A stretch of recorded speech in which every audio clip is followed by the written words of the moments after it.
Alright, I am back with my first and possibly only Forza Horizon 5 video. I figured things are about to get a little crazy between whatever's going on with Halo tomorrow. I have a bunch of Outriders stuff I gotta talk about tomorrow, and then my usual slate of Destiny thoughts that is never ending, but slowing down this month. So I thought I would kind of just get my thoughts quickly in here about Forza Horizon 5 and the perspective of someone who is not really into racing games generally, or at least not really since like the days of Midnight Club or like some of the older Need for Speeds, and is not really a Forza person specifically. Like I know they're always getting rave reviews and stuff, but it's always like, yeah, am I going to spend $60 on a racing game? Not so much. But now that I think 4 came to Game Pass eventually, but now that this is just launching on Game Pass, it's kind of a no-brainer, and this is how this game has assembled at least 7 million players last time I looked, and because it's just, there's no decision. If you have Game Pass, you download it and play it, and you will probably discover something that you didn't know you might enjoy. So here we are. And I have really enjoyed my time with this game so far. There are some things that are a little odd for me, but generally speaking, the world is absolutely gorgeous. Probably one of the best rendered landscapes in all of gaming. Specifically impressed by, it sounds weird, but like the rocks. The rocks are really beautiful. Like obviously the cars are gorgeous, and that's like the main draw, but I think they did a really good job with the landscape. Racing games kind of are always pushing the limits of graphical stuff, and this is certainly no exception. You can mess around for hours just taking photos of your car. I'm frozen in photo mode back there. That's what you're seeing right now. And that never really gets old. Horizon is a more kind of arcadey type of racer rather than a sim. So you have things like a rewind button when you inevitably screw up your turns or crash into things, and you can rewind pretty much as you want.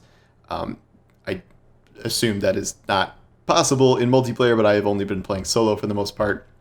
And one of the benefits of playing a not live game, the ability to pause it, the ability to rewind a race, that is very fun. I like that a lot. I'm playing on normal. I'm not playing on like beginner or anything, but I'm also not doing like really advanced stuff. I'm not very good at the game. Like I'm okay, but again, I am not really like an experienced race person, so I'm still trying to figure out things like cornering and things like that. So that has taken some time to get used to. But what I like about the game is that it never really makes you feel bad for being bad. Like yeah, you can lose races and stuff, and you can get outside the top 3, and like, but you're still getting XP. You still probably leveled up over the course of the race, or unlocked a skill point, or whatever. And then the story missions, all you have to do is like pretty much the bare minimum objectives to get through them. You can get more rewards for getting higher stars. The story content is a little grating. The voice work is not the best.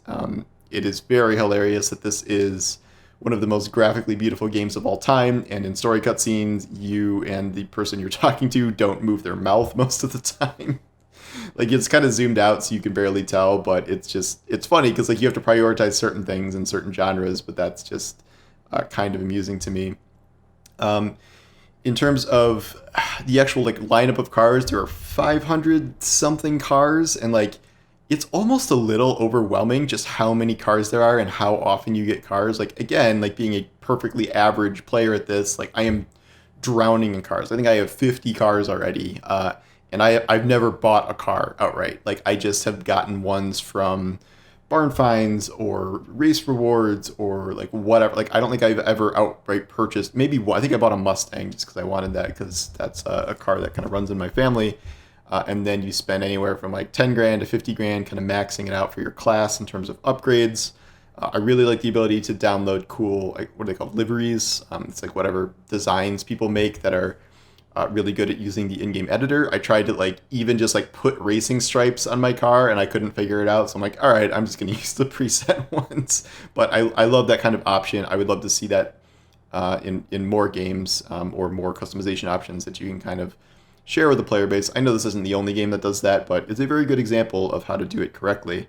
But sometimes I do feel kind of overwhelmed where like I, have all these cool cars, but like you're going to have a few favorites, and you don't really always know when to even try to use the other ones, or for what reason you would be using the other ones. Because like every time you race, it's like, here are 12 cars we recommend for this race, and you're probably going to just pick the one you're most familiar with, or the other ones you haven't upgraded yet or even driven once yet. So it can be a little overwhelming with that many cars, and at a certain point, it's just like you're collecting them just to collect them. And I don't know. It doesn't really feel like you're like saving up to earn the one car you want for the most part, because like you get so many rewards just like dumped on you. So that's good and bad. I mean, it gives you a wide access to a lot of cars rather than like making you grind and grind and grind and grind and grind. So it's good in that sense, but I don't know. It's just it can be a little overwhelming, and I've found myself sticking to just kind of a few favorites and ones you've been using from like closer to the start, and it can be kind of hard to branch out past your comfort zone there. In terms of the actual races, I think the arcadey nature of it is very good. The AI is generally okay. It can be a little all over the place. What I've noticed is that this game really favors off-roading in a lot of senses. Sometimes, I mean, a lot of races have checkpoints where you literally cannot off-road lest you miss them, and then you lose if you miss a checkpoint outright.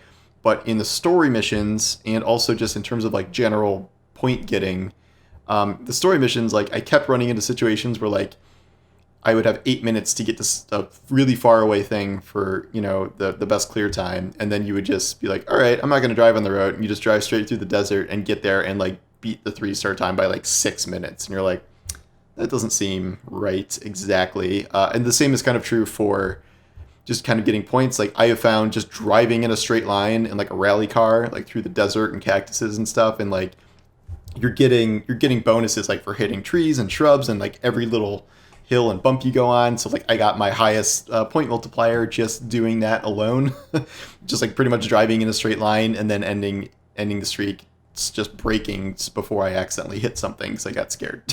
So in terms of like actual racing, I have found it's a lot harder to get a lot of points that way. I have not remotely mastered drifting in this game. I keep getting put in like drift events and stuff, and like I have no clue what I'm doing there. So that's something I have to work on. And then generally speaking, like this is a kind of fun map clearing game, I'd say, where you could play, pretty early on and open up most of the map, and it will take you to all these different destinations. I have not fast traveled very often in this game, if ever. Like you can pay to fast travel, and then if you find all these little billboards, it'll be free. But like if you fast travel, you're kind of losing the opportunity to get points from just driving on the roads and off-roading and stuff. So I only do that like I will fast travel to my house. You can have like one house active at a time that you can teleport to for free, and I just kind of left mine in the middle of the map. It's kind of a central point I can warp to, so I don't have to like completely drive all the way across the map. I don't know how long I'll stick with Forza. It kind of depends on what happens tomorrow. If Halo launches, that is definitely going to make me set Forza down and play Halo multiplayer. If it doesn't, I probably will go back to Forza because I'm not going back to Destiny anytime soon. Probably not until the December event, because there's not really anything to do, which is fine. It's not the game's fault, but this is the kind of time to do something like this. And I have found that even not as a racing fan, it is still a game that is very accessible, very enjoyable, and that again, like if this was like a $60-$70 purchase, I don't know if I could outright recommend it to someone who's not a racing fan. But if you have Xbox Game Pass, even if you have never played a Forza game, if you are not normally into racing, I would certainly recommend you play Forza. It's literally what it will cost you is like the 100 gig download, and it's just that data and some hours of your time. So it is easily a game of the year contender. I think it would be really interesting if we could have a racing game in that top spot, because that almost never happens because it's such a niche genre. But you never know.